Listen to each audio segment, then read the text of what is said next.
Good morning. Ginette Boudreau here from Health Promotion, 14 Wing Greenwood. How are you? This morning I'm going to talk to you about ways to minimize your risk of injury while exercising. Last week I talked to you about how important it is to exercise and how it can be a medicine for prevention of disease. Today I'm going to talk to you about minimizing the risk while exercising. But before we start, the presentation you're about to view is the intellectual property of D&D and National Defense. Any reproduction and retransmission of the slide contained in this presentation is strictly forbidden. Sorry. So to review a little bit from last week, just facts on physical activity and chronic disease. For adults ages 18 and 64 years of age. To achieve health benefits, you need to accumulate 150 minutes of moderate to vigorous activity a week. And it can be done in 10 minutes or more throughout the day. Okay? It's also beneficial to add some strengthening exercises at least twice a week. That's a minimum of twice a week, and that's 8 to 12 repetitions, kind of 2 or 3 sets, and various body parts. And then there's your flexibility as well. Flexibility should be done 4 to 7 days a week, and that's to help with your joints, for example, right? So regular physical activity at the right intensity can reduce incidences of hypertension by 33 to 60%, reduce incidences of diabetes by 25 to 58%, stroke by 31 to 45%, by cardiovascular disease 33 to 50%. The risk of developing Alzheimer's reduces the chances by 40%. So these are all benefits of being physically active. So facts on physical activity and injuries. So here's a little bit of information. Inactive adults are more at home and are going to be injured at home and at work. Active adults who are more into sports and leisure time are going to be injured more during their sporting events and during their recreational activities. Irregular fitness participants are 56 times greater of a chance of a cardiac arrest during vigorous exercise. Okay, so I'm talking about the weekend warriors, someone who doesn't do anything all summer long, and then hockey season comes, and then they play hockey every weekend. Okay, and this is particularly in men. Regular fitness participants have a 5 times greater chance of cardiac arrest during vigorous exercise when compared to all other times of the day. Okay. Active adults, same injury rates as in inactive adults, but 25 to 50% lower risk of cardiovascular disease and other chronic disease. Then you have your active adults. You may need to negate some of the benefits of regular exercise if fitness training is not carefully planned. So as you progress, there needs to be a plan. You can't just jump into a marathon if you've only ran 5K kind of thing. So the first thing you want to do is a warm-up. A 15-minute to 20-minute sport-specific warm-up or exercise prior to your event, your game, your march, or whatever it may be. It's proven to decrease injuries up to 40%. Body tissues work better when they are warm and have increased blood flow. You're going to want to incorporate routine landing, squatting, directional changing exercises depending on what sport you're doing. For example, soccer, basketball, hockey, all those things you're going to want to incorporate the same movements that you're kind of doing in your sports.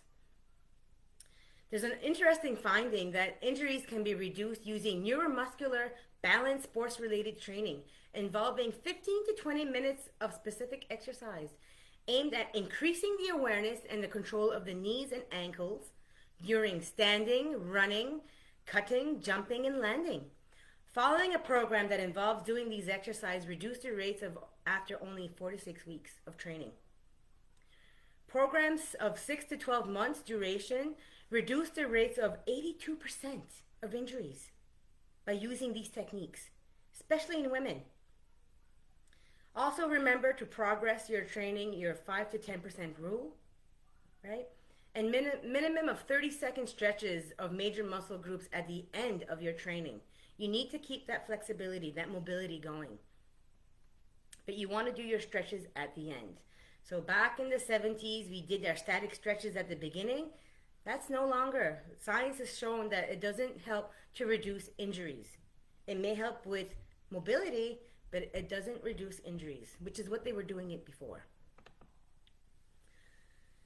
Okay, so your endurance training, 4 to 7 days a week, moderate to vigorous, so you're maintaining a conversation and unable to carry on a conversation.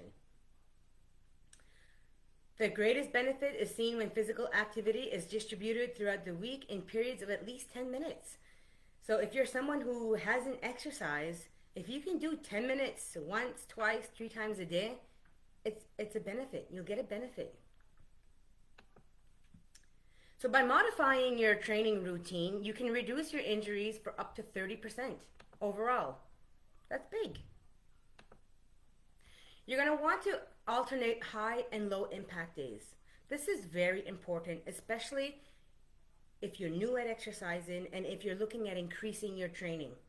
Okay? You're not going to want to do high impact days day after day or multiple times a day. You're putting a lot of wear and tear on your joints and on your muscles. Okay? So you're going to, for example, a run on Monday. Tuesday could be an upper body workout, giving those legs a rest. Wednesday could be a forced march. So it's a little bit more high impact, less impact than a run, but you're still not high impact with the pounding of the knees. But you have resistance on your back. Thursday, you could do a sport like swimming or hockey or biking, for example. Different muscles. You're working different muscle groups. Friday, you're back to your run. Saturday is your rest. Too often, when we're big into our training zone, we forget to rest. And then Sunday can be your biking again.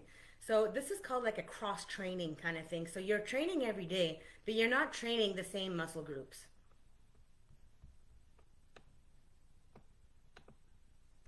Okay. So people unaccustomed to running should limit their high-impact fitness activities carefully. Your running duration should be less than 30 minutes 3 times a day. Okay? And you should not be doing weight-bearing and high-endurance exercises on the same day. For example, jumping drills, box jumping, and running. You're going to want to stagger those on different days. And then gradually you're going to incorporate some interval running routines. Okay? So you can start with a 30-minute fast run with a 1-minute walk kind of thing. Fitness instructors on the base are great with these programs. If you need help, they are more than willing to help you out there. Focus on core strength daily. Core strength is easily lost, and we want to avoid forward trunk flexion exercises. Okay? We want to be able to reduce the stress on the lower back. When we reduce the stress on the lower back, we reduce the risk of injuries. So then you're asking, how am I going to work on my core if I should be avoiding forward flexion like a sit-up or something? There's all kinds of different ways that you can do this. You need to choose your core exercises very carefully and explore different alternatives. Something that keeps your spine in a neutral way. Like a plank, a side plank. Full body movements are still using your core. Functional training, you're still using your core. Right? When you think about it, on a day-to-day thing, we don't typically our movements are not sit-ups. For your lower back, we want to keep that lower back into a neutral spine. Okay? Keep stress away from your lower back structures. Keep the spine well aligned when you are accepting weight and having stress on your back. You want to avoid injury, and a lot of people have back pain. So avoid stretching into positions that puts the muscles in the back in a weak position, and the reaction time is slower as well. So when you're bent, crooked, and you're rounding up your back, right? Those are all improper postures. You want to be able to keep a core strong, pop can tight kind of thing, and move your full body, your hips and your legs with your movement when you're lifting, when you're dragging, when you're doing stuff. And you want to be able to encourage to use your glutes and your thigh muscles, your strong muscles, when you're doing most of the works rather than your back. And if people do not have a good body awareness, they are not able to activate the glutes properly, right? Or their thighs. So pay attention to how you're using your muscles. Are you able to activate certain muscle groups isometrically, right? Just by squeezing. If you can't, then you may need to practice that a little bit more. So, blisters are the most common medical problem encountered during long runs, marching, hikes. Be kind to your feet, okay? Blisters can have a significant consequence. They take time, they take all the fun out of the events, they slow you down, they make you limp and injures other areas because you're compensating, preventing you from finishing and become infected and can need medical care. Blisters are caused by a repetitive rubbing of the skin, typically against the boot or shoe surface, against the seams of the socks, creases, against poorly cut toenails, against foreign objects like a rock or something in your shoe. All of the above can be made worse by excessive moisture, sweating, and rain. Blisters are far more common for skin that hasn't been toughened through the training. So by training, you will toughen up your feet, which will prevent blisters not so easily. The best way to deal with blisters is to use the following strategies and to prevent them. You want a good fitting boot and shoes. You want your shoes and your boots to be well broken in. Keep your feet clean and trim your toenails carefully. Scrape down any calluses that are bugging you and address the hot spots ASAP. Shield areas of higher irritation with things such as bandages, moleskin, and Mefix. There are a couple sock strategies that people have been using. And again, it works for some and not for others. It's not for everybody, but it seems that these ones are very popular. So you're going to want to avoid cotton socks because cotton socks hold moisture. Find a sock system that works for you. So there's two sock systems here that have been people enjoy or have been finding successful. Is wearing a single synthetic sock, like a polyester sock, an acrylic or nylon, which acts as a fluid wick, so between the sock and the shoe. And adding a second synthetic sock over the first one. Individuals prefer the second sock prevention more than the first one. So you'll have two nylon socks under your regular socks, so that the friction is in the sock rather than your foot and your sock and your shoe. Chafing. Chafing occurs when skin is irritated by rubbing on clothes. Very common problem during marathons, 9 megamen, triathletes, and it commonly affects the armpits and the groin region. Can be very, very uncomfortable, and especially if you shave your armpits and your genitals. That can cause some big irritability. Prevention is the best way to deal with chafing is Lycra shorts and tops, zinc oxide cream, Vaseline, and anti-chafing sticks like Body Glide, Chafe Ease, etc. Those are all stuff that works. Your next thing, sunburn. Okay, so sunburn will negatively affect your experience of exercise by causing pain, causing fatigue, decreasing your quality of sleep, causing sweat gland dysfunction, decreasing your heat tolerance, and increasing your risk of cancer. So make sure that you are well prepared, you're covered up, you have your sunscreen, and that you're wearing the proper clothing. If you are hiking and walking and marching, for example, be aware, and you're on the road, be aware of the road chamber. Okay, so most roads are cambered with to permit the water runoff. So this is where it's higher in the middle of the road and lower on the outside of the road. So you're kind of walking like uneven. If you are always marching and you're facing traffic and you're on the same side, this means that one ankle is constantly turned inwards while the other ankle is constantly turned outwards. This puts a lot of strain on the tissues of your feet and your ankles. Walking long distances on the same side of the road can lead to injuries, especially in the muscles and the tendons in the areas of your feet and ankles.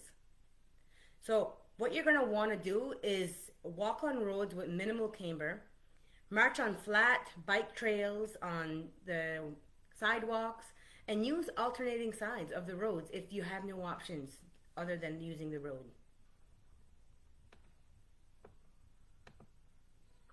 Pant blousing. It's common for military personnel to blouse their pants for aesthetic and functional reasons. Blousing can be done in several different ways. You have a drawstring in your pants, elastic bands, elastic straps, strings, weighted rings. There's all kinds of different things out there. But when you're exercising, it can cause blood flow restriction. It compresses your lower legs. The tighter the blousing, the greater the compression. The compressed structures includes muscles, tendons, nerves, and blood vessels. Excessive compression can lead to injuries such as Achilles tendon.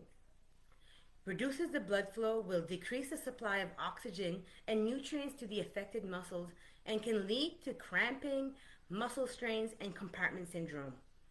So please make sure there's nothing tight around your legs. Okay? You want blood flow to be able to flow naturally. Like I mentioned earlier, your progression rule, 5 to 10%. The 10% rule is an evidence-based recommendation that you not increase your training more than 10% a week, regardless how good you feel. Follow this rule, okay? Too often we skip. We feel good and we want to do more, and then we get hurt. If you are currently marching 30 kilometers a week, it should take you a minimum of 6 weeks to build up to your marching of 50 kilometers a week. No shortcuts. This rule is not an absolute, right? So you're 10%. Some marchers will have to progress to 5% a week, okay? This rule, 5 to 10%, applies to novice and experienced athletes. It takes discipline to progress slowly, but your patience will be rewarded by losing less training time and injury. Okay? Remember your 5 to 10% rule of progression per week. Organs and body tissue adapt to training at very different rates. Our heart and our lungs adapt very quickly, but our muscles and tendons and bones adapt quite slowly. For endurance athletes such as a 9 megamin, this is a increased potential for injury. Okay? So be aware of the 4 to 6 week. At 4 to 6 weeks after large increase in training volume, your heart and your lungs are ready to go, but your muscles, your tendons, and your bones have not fully yet developed and adapted. Right now, at the 4 to 6 weeks, this is where your structure, your muscles and your bones and your tendons are structurally at their weakest. In this 4 to 6 week period, athletes who are marching and training and running are at higher risk of developing injuries such as stress fractures. This requirement is to allow adequate time for tissue adaptation is a physiological reality, and that has to be respected. There are no shortcuts, okay?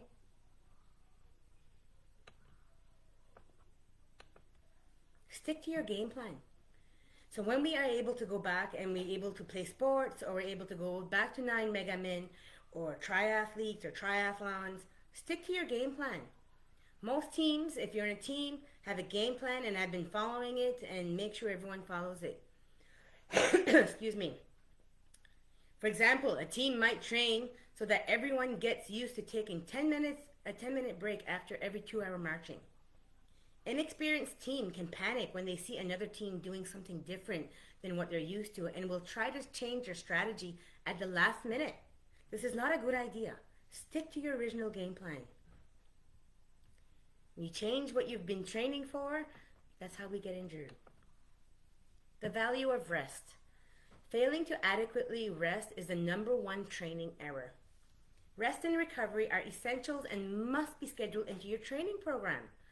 Successful training and careful balancing act between rest and exercise. It's a balancing act, and you need both.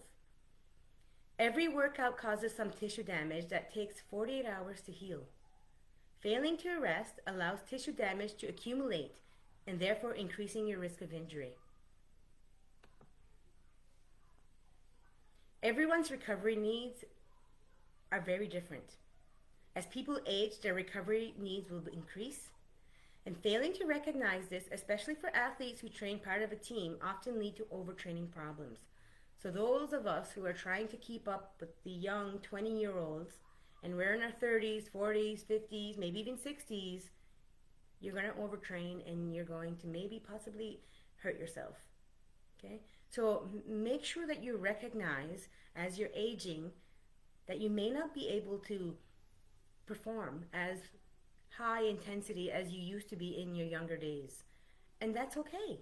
It's okay. Recognize that. Keep moving, keep training. Just make sure that you take proper rest and that you modify your training. Factors that affect recovery needs are genetics, illness, sleep, travel, heat and humidity, our life demands, what we eat before, during, and after, and our foundation in nutrition, our age, our training load, and our altitude and cold. Right? So it all has an impact on how we recover. Our heat tolerance is affected by many things, such as the environment, the acclimatization, physical fitness, obesity, illness, if you're dehydrated, sunburn, if you've been drinking alcohol before or the night before or during, sometimes during softball we see that, or hockey. If you have diarrhea, your heat tolerance will not be the same. If you're taking certain drugs and medications and supplements, and if you've had previous heat-related injuries, your heat tolerance will be less. So beware of dehydrators. Many common substances can dehydrate you, such as alcohol, caffeine, such as in coffee, tea, energy drinks, antihistamines, blood pressure medications, decongestants, antidepressants, cold products, and supplements like ephedrine. I can't say that word. Right? So these are all things that if you're taking some of these, you may not realize that you are being dehydrated. So drink more water. Injury self-help. Price. P, prevention is priceless. Right? R, rest. A day off may be all you need. Ice. Soaking your feet in cold water to assist with pain. Right? To assist with pain. C for compression and E for elevation. These are all ways that you can kind of help if you have to help reduce injuries and to prevent injuries. Use Tylenol or acetaminophen as you need. Analyze what you did wrong. Okay? See where you did wrong and fix it for the next time. Adjust your training and use alternate forms of training if you need to.